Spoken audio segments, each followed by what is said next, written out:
At the dungeon entrance, the idiot guard finally realizes that something might be off about this place since monsters are spawning all over the place. So he runs back to town as fast as he can to warn them. Everyone was already on high alert in case something like this happened, but now that they have confirmation that the stampede is on its way, the guild master is really worried. As the monsters close in on the city, he knows they're doomed because the stampede has big monsters in it. But everyone will have to put up one hell of a last fight. After and Gatek are worried about Haruka's classmates since they are still in the dungeon right now, but there is nothing they can do to contact them now. The guild master remembers reading something about dungeon stampedes once before, so he pulls out an old scroll and informs everyone everything about the dungeons. Dungeons are essentially living things in this world. So when they grow to their 100th floor, all the extra monsters that spawn there have nowhere to go and end up spilling out onto the surface. The others ask if there is anything they can do to stop it from happening, so the guild master keeps reading, and according to the scroll, once the boss on the lowest level is killed, the dungeon will cease to exist, so all the stampeding monsters should vanish as a result. But defeating the final boss of a dungeon is no easy feat. Regardless, there is no way anyone in this room can pull that off, so the guild master tells Ofter to get all the civilians into a nearby shelter, and he tells Gatek to assemble all the available adventurers because he is not going down without a fight. Meanwhile, Haruka is still climbing out of the dungeon, and this floor has a bunch of griffins on it, so rather than fight them hand to hand, Haruka decides to poison some fish and let the griffins eat it until they end up passing out. That's yet another floor cleared, and it is becoming a lot easier for him the higher Haruka climbs, but on the other hand, Haruka's classmates are struggling with the lower floors. They are currently on the 54th floor and are still trying their best to move forward, so they can find Haruka, but they soon come across an entire horde of werewolves, and they don't look very friendly. Up on the surface, the adventurers are gathered outside the city gate, and they have just finished dealing with the first wave of monsters from the dungeon, but at this rate, there is no telling how long they will be able to last. As things stand, their only hope of getting through this is to defeat the dungeon boss.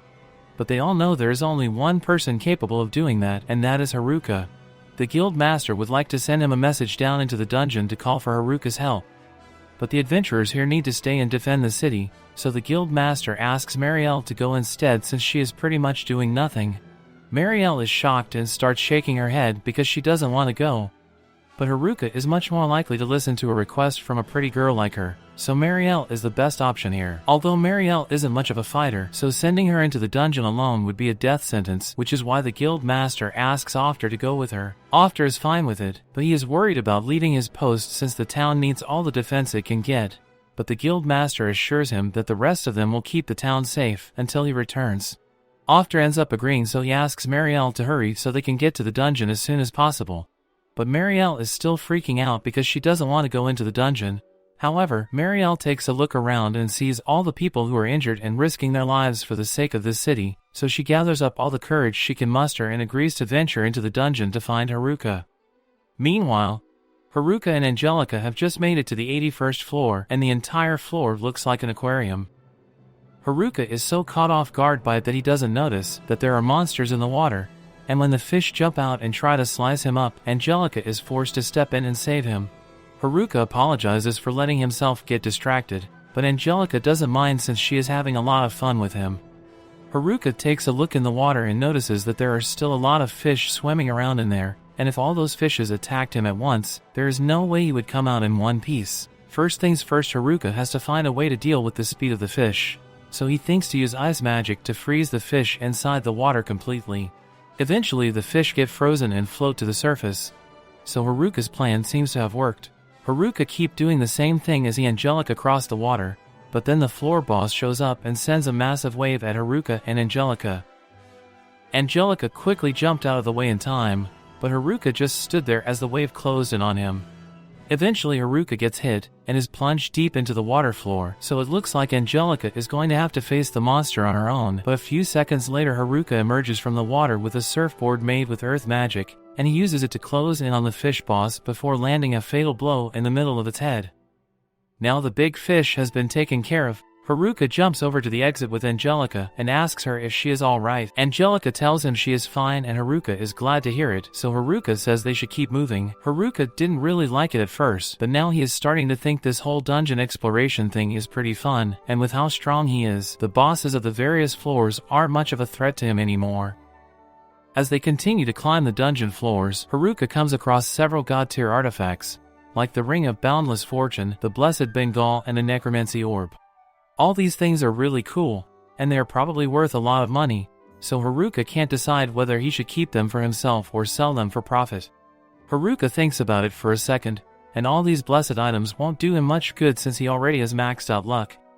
And he doesn't have a curse to get rid of. That is why Haruka decides to just give it all to Angelica, and while he is not sure if it will help or not, it should at least be able to bring Angelica good fortune in life even though she is forced to live her life cursed as a skeleton.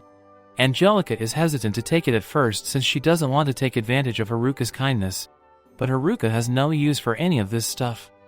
After a bit of convincing, Haruka finally manages to get her to agree to take the items, and Angelica seems to be happy about it since this is the first time someone has ever given her a gift. Haruka doesn't understand why Angelica seems so happy, but he is glad she likes it, so Haruka suggests that they should keep going. Haruka doesn't realize it, but with all the blessed items he just gave, Angelica manages to break both the curse of the armor and the curse that turned her into a skeleton, so she gets her human form again, and Angelica starts to fall for Haruka, but she chooses to keep her broken curse as secret for now and runs after him.